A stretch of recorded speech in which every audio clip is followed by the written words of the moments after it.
All right, so this is the version of the Legend of La Llorona that I've heard since like kindergarten. We had a book that we read. It says here that one evening, as Maria was strolling with her two children on a shady pathway near the river, her husband came by in a carriage with an elegant lady beside him. He stopped and spoke to his children, but ignored Maria, and then drove the carriage down the road without looking back. After seeing this, Maria went into a terrible rage, and turning against the children, she seized them and threw them into the river. As they disappeared downstream, she realized what she had done and ran down to the bank to save them, but it was too late. Maria broke down into inconsolable grief, running down the streets, screaming and wailing.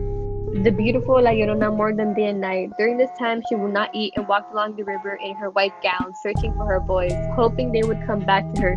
She cried endlessly as she roamed the river banks, and her gown became soiled and torn. When she continued to refuse to eat, she grew thinner, appeared taller, until she looked like a walking skeleton. Still a young woman, she finally died on the banks of the river. Damn.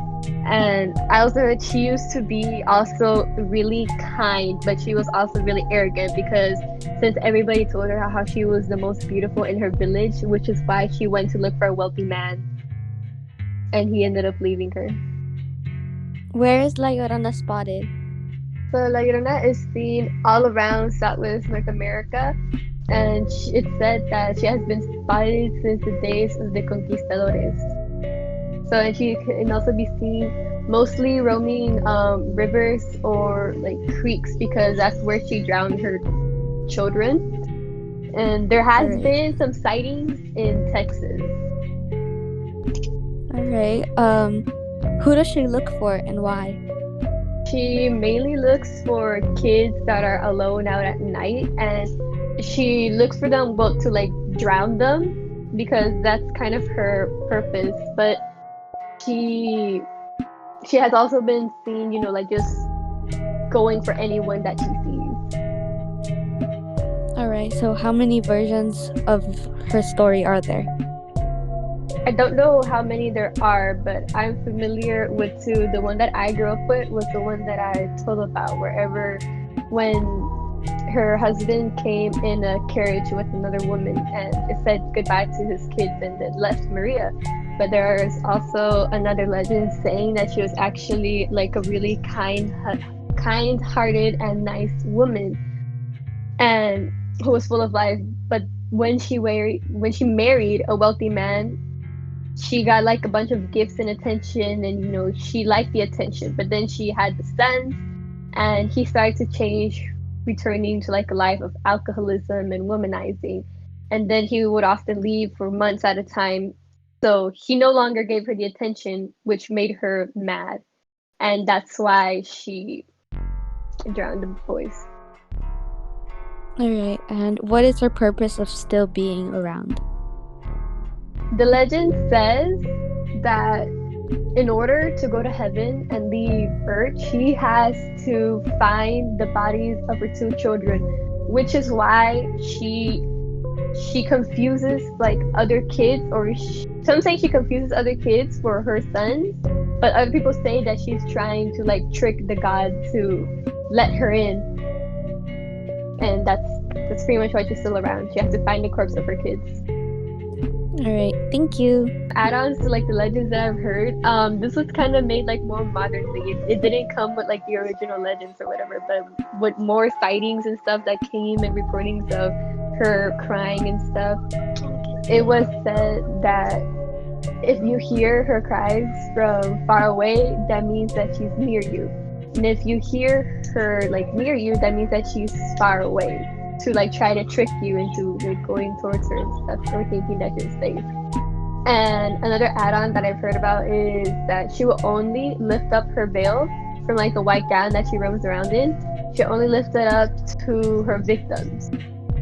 So if you manage to, if she lifts up her veil, then you're done for.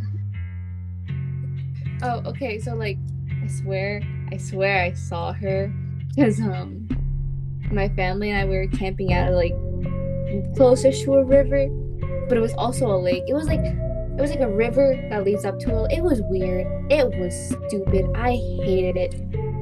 I don't like camping, but I had like woken up at whatever clock it was. It was dark and I hated it. Who wants to wake up in the middle of their sleep? But like, Talks about stuff like that when they go camping. They don't talk about how it was dark and how it was uncomfortable and how there was grass and insects. but Apparently, everybody always has a wonderful experience camping. it's Nothing ever not goes wrong. nice. It's horrible. But I had got up, and because like you don't have control of your bladder, I had to really do a thing. I had to pee, but I didn't, because I heard a lady, not a lady, just banshee screaming. You know, banshee screaming. Just that. I don't even know what a banshee is. Let me look it up. Hold on. I heard banshee screaming. I was like, huh? Where is that? And it was like right outside our tent. And I was like, okay.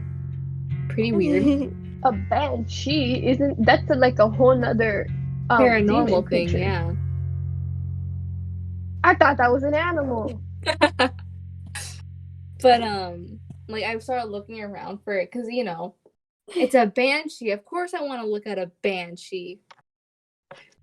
But like, Oh wait, I see what the animal is now. Never mind. It's a big cat. it's not really banshee. It's been okay. Oh, Yeah. I looked up banshee animal, and then like the dragons from Avatar started showing up. Gross. But I was looking around trying to see if there was a banshee or not, and I saw like a really slender, shadowy thing just walking around. It looked like it was vibing, having a good time. So I was like, I'm not gonna kill the vibe. I'm just gonna stay in the tent. And I just like Killed my son's feeling good. grabbed my mom and I just held her. She was like, ow. I remember my mother saying ow. Just ow. I would have saw my kid, I would have gotten scared. I was like, oh, this is it. I'm being dragged to hell. You go, Kiwi. This is a family story, and it's with my grandpa and his two brothers. Supposedly they were walking around and they were drunk, and they saw La Llorona. And because they believe in the aspersion, where the man, Maria's husband, started to get like drunk and stuff, that's why like they supposedly saw her. And because they're men, they walked up to her, not knowing that it was La Llorona. And when she turned around, they said that they saw like a rotting lady. And they just, because her bell was still on, they just turned around and ran. Yeah. Okay. All right. What if there's like two Lloronas or something? Oh wait, no, that wouldn't make sense. Who is that? Yeah, like one of them goes for like the drunk men because they're Yeah. like different legends. So, you know, something had to cause. Like, what if she had a twin sister? Maybe she, Like that. maybe she did. Do you think she ever went to like go kill her actual husband and like the other lady that she left him Imagine if for? like she did have, they were twins and like they married Next twins. thing you know, the lady, like La Llorona, actually killed the lady, and the lady became the one who looks after, What if chases she after did? the women. Maybe. I feel like y'all want to start But saying why does every ghost look the same? It's just so convenient that they all have black hair, white gown. The white gown is understandable. Like I assume like it wears off in color or whatever, but do they wear the same nightgown too? No, they do their laundry, Lucia.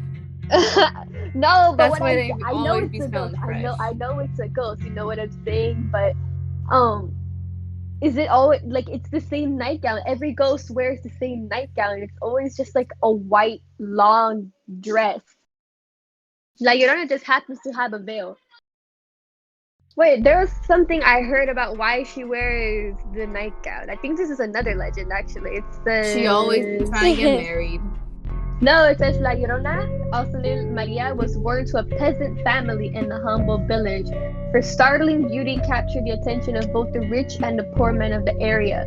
She was said to have spent her days in the humble peasant surroundings, but in the evening she would don her best white gown and thrill the men who admired her in the local fandangos.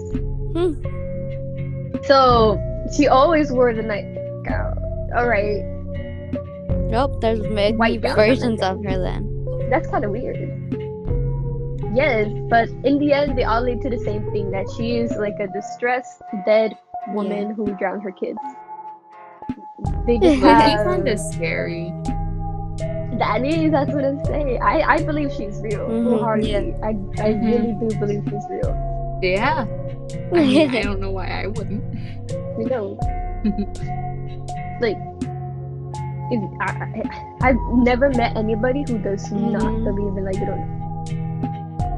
I kind of feel bad for her. Me too. I know that she just had a little moment when she drowned her kids, you know what I'm saying? She had a moment.